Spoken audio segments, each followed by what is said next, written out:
I'm Chief Robert Kochen, Tarpon Springs Police Department. I've been with the agency going on 24 years.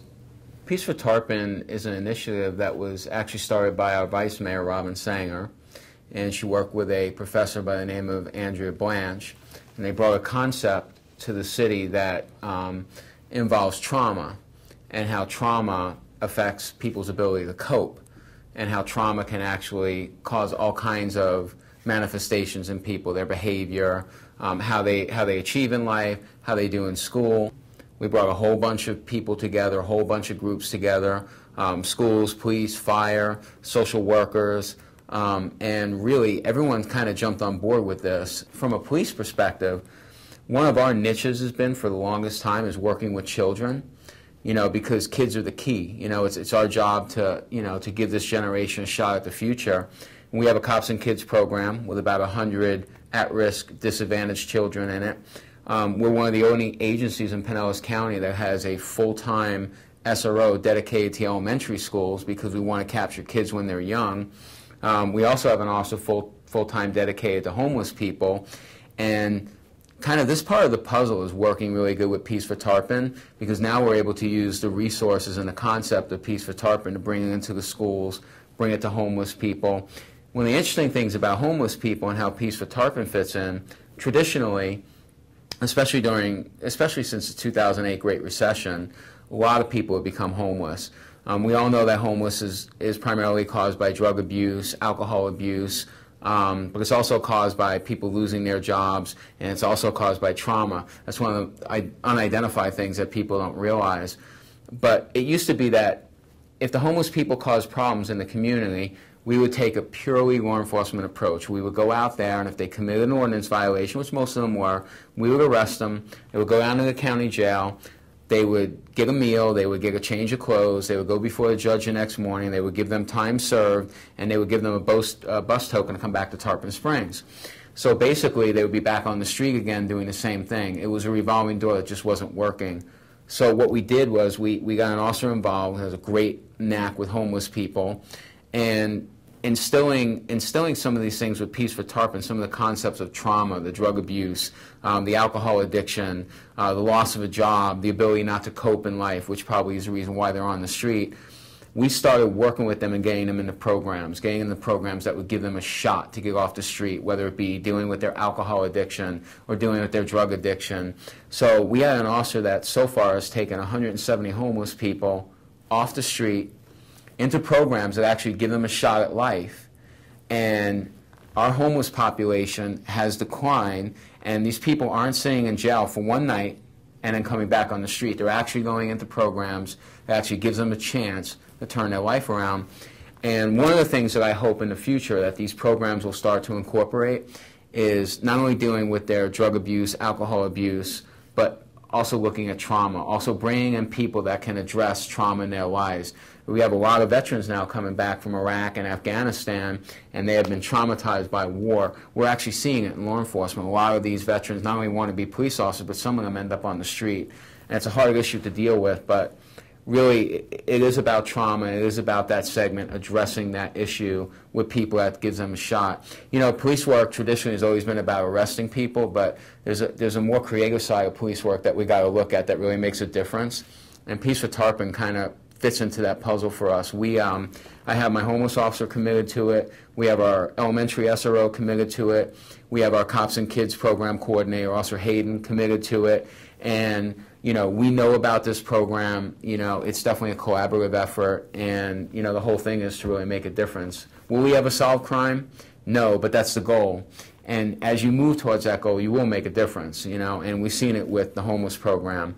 And now we're starting to work with Officer Gear and Peace for Tarpon and the Pinellas County School Board to bring this trauma-informed initiative into the elementary school to deal with some of these kids that are having issues at home, that are having issues with trauma, that are having just issues that are preventing them from gaining education and moving forward in life. Part of being a police chief is knowing how to use your resources. And Officer Yurgulis always had a knack. It was his interest, it was his passion to work with homeless people. He saw this before we ever saw it. he started working with our homeless population, which about time was maybe about 100 people. He knew where all the camps were. He would go out and talk to them. He knew them all on a first-name basis. They knew him. And he actually started doing this way before we even envisioned it. That's kind of impressive. But once we really started getting the vision for our homeless outreach officer and getting involved with Peace for Tarpon, you know, this concept was, so to speak, hatched, where Jose would actually become our homeless outreach officer. And the goal was to target homeless people, to get them off the street and to address their issue, to address the reason why they're on the street. And that has been so successful for us. I mean, the other route, which sometimes we still have to use, everyone needs to be held accountable, but the other route of just handling homelessness, which is a social issue, as a pure law enforcement problem doesn't work in and of itself. It never will. You got to get creative. You got to look to help people. And when Peace for Tarpon came along, that was our prime opportunity to jump on board with this concept. And Jose is definitely involved in this concept, and he just keeps going.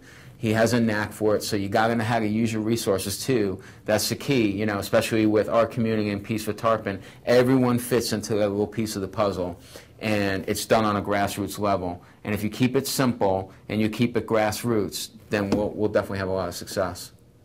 I hope the concept of Peace for Tarpon spreads. I hope it spreads nationally. I mean, I think even as you go along, I mean, Dr. Andrea Blanche is the guru of this stuff, but I think everyone's the guru of it. Everyone has their place. Everyone has a little piece. But I think as we evolve, things will change. I mean, there's something out there called the ACE study, you know, where they look at kids who have, you know, basically been from broken homes, have been traumatized, have been through child abuse, may have been through sex crimes. Some terrible things happen to these kids. And the ACE study is basically they score kids based on trauma, based on all these things that cause trauma. And the higher the ACE score, and these studies have bared this out, the higher the ACE score, the less well the children do at school, the less well they do at home, the less well they do with coping. And when you have all that going on, this kid doesn't have a shot.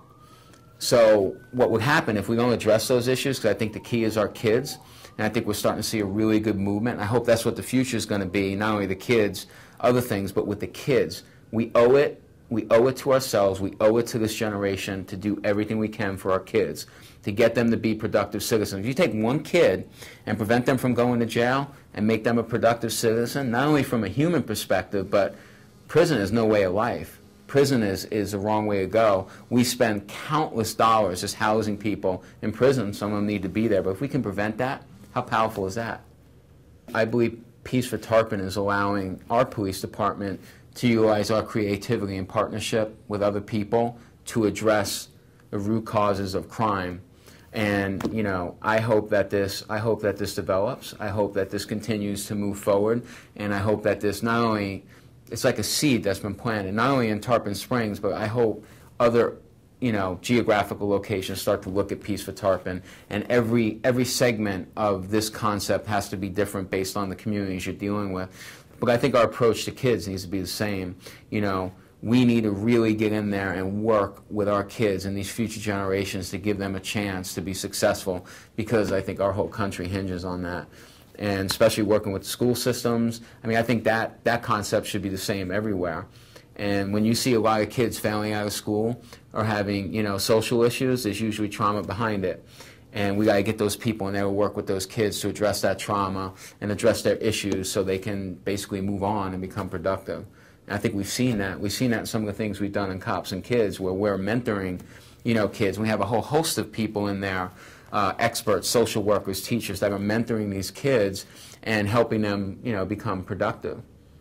You know, we can tell you that story about one officer that worked for our agency that was, when he was younger, got involved in our Cops and Kids program, and he was at a stage in his life where his influences could have taken him down the wrong track, or he could have gone down the right track. And we brought him into this program, and through all the mentoring and through all the things that, you know, we've done for him and other people have done for him in the school system, this officer got a different perspective on life. He was able to address his issues, and he was able to see the path to go down.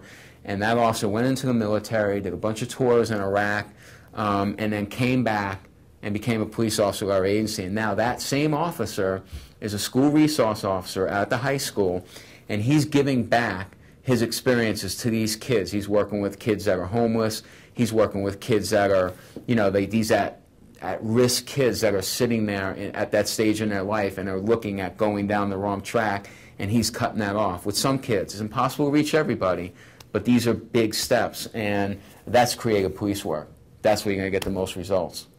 I think as you mature into this profession and maybe you get a little older in life, you start to see the other side of the equation. Instead of addressing the symptoms of a problem, we start looking at the causes of the problem. And if we can do that in law enforcement with other agencies and a collaborative partnership like we have in Peace for Tarpon, our gains will be huge.